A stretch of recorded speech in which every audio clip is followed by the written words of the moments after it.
nom du Père et du Fils et du Saint-Esprit.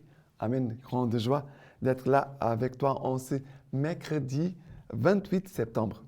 Et je te rappelle, nous sommes en train de faire la nouvelle à la petite Thérèse, Sainte Thérèse d'Enfant Jésus, une grande sainte. Je t'invite aussi à la connaître. Et aussi, je te demande, s'il te plaît, de partager la lecture divina, de faire la lecture divina par écrit, de faire des groupes de lecture divina. D'accord? Il faut être missionnaire. Il faut semer la parole de Dieu. Et la première lecture d'aujourd'hui, c'est Job chapitre 9, à partir du verset 1. Job prit la parole et dit, « En vérité, je sais bien qu'il en est ainsi.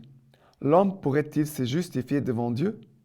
À celui qui se plaît à discuter avec lui, il ne répond même pas une fois sur 1000. Parmi les plus sages et les plus robustes, qui donc lui tiendrait tête impunément. Il déplace les montagnes à leur insu et les reverse dans sa colère. Il ébranle la terre de son site et fait vaciller ses colonnes. À sa défense, le soleil ne se lève pas. Il met un sceau sur les étoiles. Lui seul a déployé les cieux. Il foule les dos de la mer. Il a fait l'ours et l'Orient, les Pléiades et les chambres du sud. Il est l'auteur des œuvres grandioses et insondables, des merveilles qu'on ne peut compter. S'il passe sur moi, je ne le vois pas, et il glisse imperceptible. S'il ravit une proie, qui l'empêchera? Et qui osera lui dire, « Que fais-tu » Et moi, je voudrais me défendre.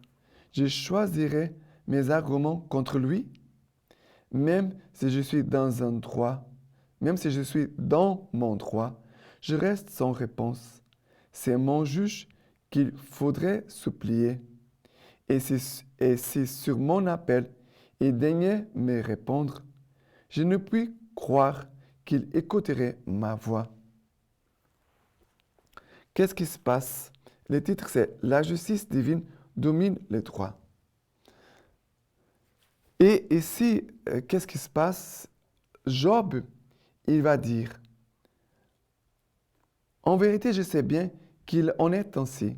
L'homme pourrait-il se justifier devant Dieu? » L'homme peut se justifier devant Dieu. Ça veut dire, c'est comme si je me mettais devant Dieu pour parler avec lui comme ça, comme faire un bras de fer, comme si on était pareil.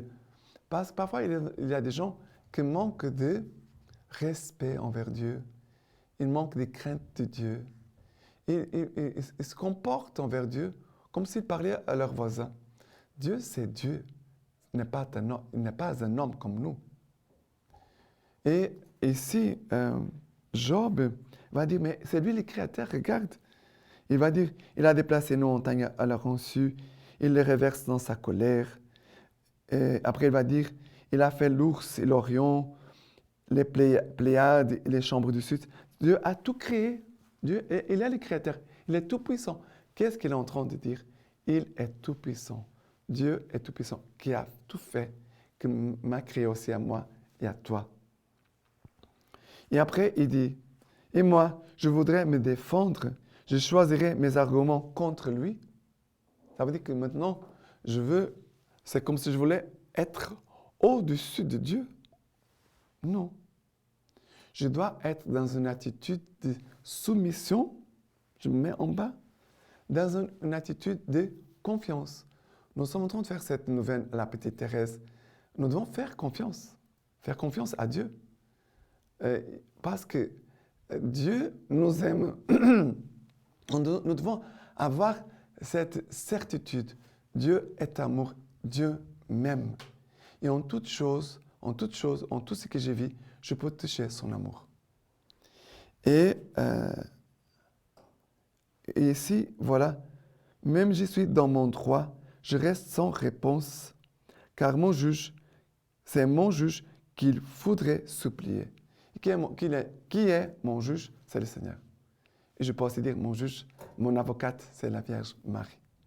D'accord? Maintenant, le psaume d'aujourd'hui, c'est le psaume 88, à partir du verset 10. Mon œil est usé par les malheurs. Je t'appelle, Seigneur, tous les jours. Je tends les mains vers toi. Pour les morts, fais-tu des merveilles. Leurs ombres s'élèvent-elles pour te louer? Parle-t-on de ton amour dans la tombe, de ta vérité au lieu de perdition?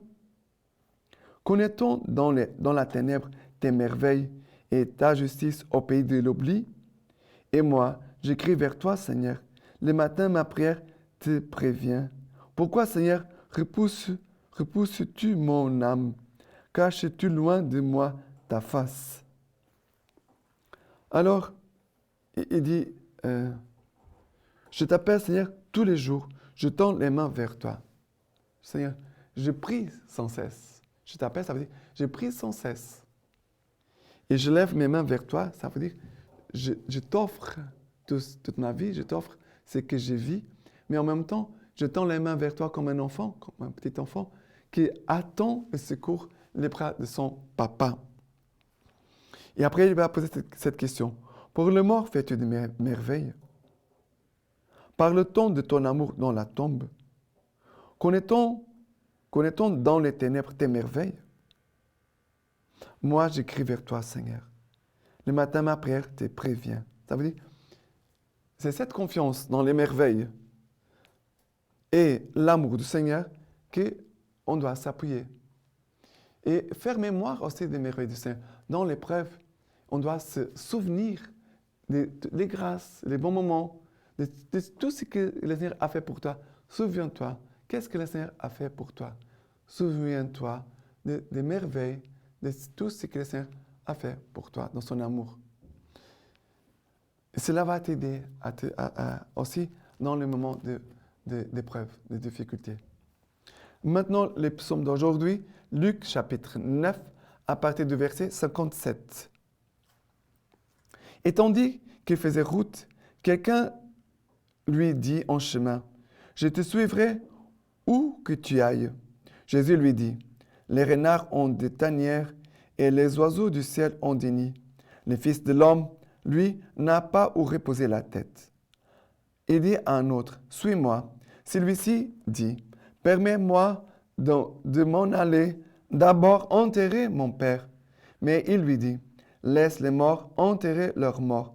Pour toi, va-t-on annoncer le royaume de Dieu? » Un autre encore dit, « Je te suivrai, Seigneur.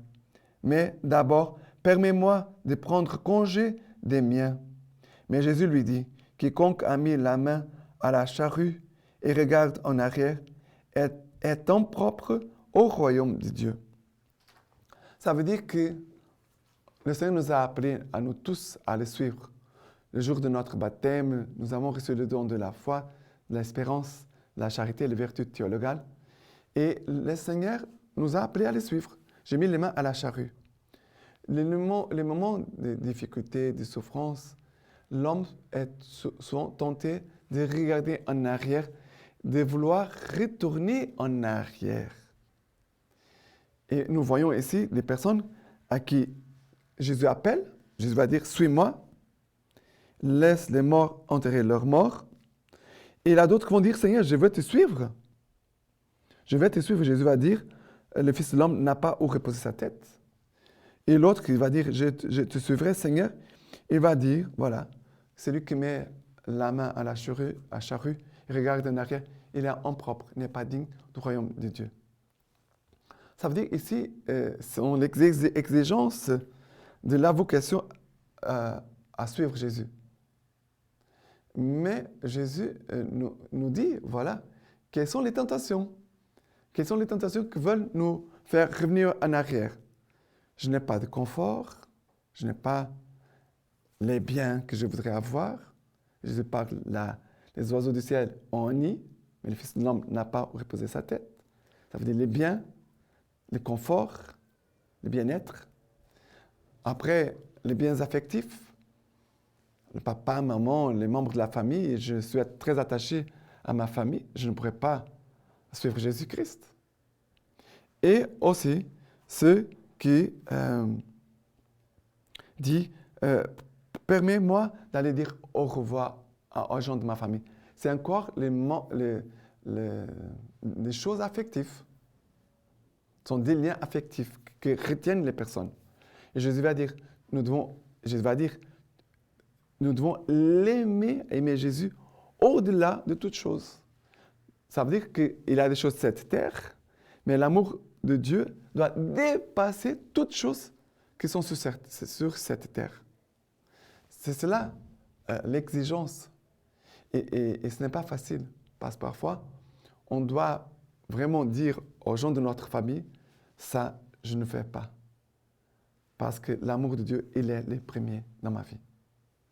Maintenant, la lecture patristique d'aujourd'hui de Saint Venceslas, martyr. Venceslas, duc de Bohême, n'avait pas 30 ans quand il fut assassiné par son frère. Il était d'une grande austérité de vie au milieu d'une cour aux mœurs brutales et d'une grande charité envers les pauvres. Aussi son tombeau à Prague devint-il très tôt un centre de pèlerinage. À la mort de son père Vratislas, les Tchèques nommèrent Venceslas, duc de Bohême, et par la grâce de Dieu, sa foi chrétienne était parfaite. Il faisait du bien à tous les pauvres, vêtait ceux qui étaient nus, nourrissait les affamés, recueillait les voyageurs, selon la parole de l'Évangile. Il ne souffrait pas qu'on fasse du tort aux veuves. Il aimait tous les hommes, riches et pauvres. Il servait les ministres de Dieu. Il embellissait beaucoup d'églises. Mais les seigneurs de Bohême se révoltèrent et insinuèrent à son frère cadet Boleslas, ton frère Venceslas va te faire assassiner. Il conspire avec sa mère et ses soldats. Et qu'est-ce qui se passe après? Son frère qui va tuer Venceslas d'une façon très, très douloureuse. Voilà qu'on fait le bien, mais parfois on peut aussi, ce qui revient, ce n'est pas bon. Un homme saint, Venceslas, qui faisait du bien, et après c'est son frère cadet qui va, par jalousie et par des calomnies, va tuer son frère. Des choses tristes, mais qui malheureusement arrivent dans notre monde. Prions pour notre conversion et pour la conversion de ceux qui veulent faire du mal. Je vous donne la bénédiction par les mains toutes pures de la Vierge Marie. Que Dieu Tout-Puissant vous bénisse et vous garde, le Père, le Fils et le Saint-Esprit. Amen.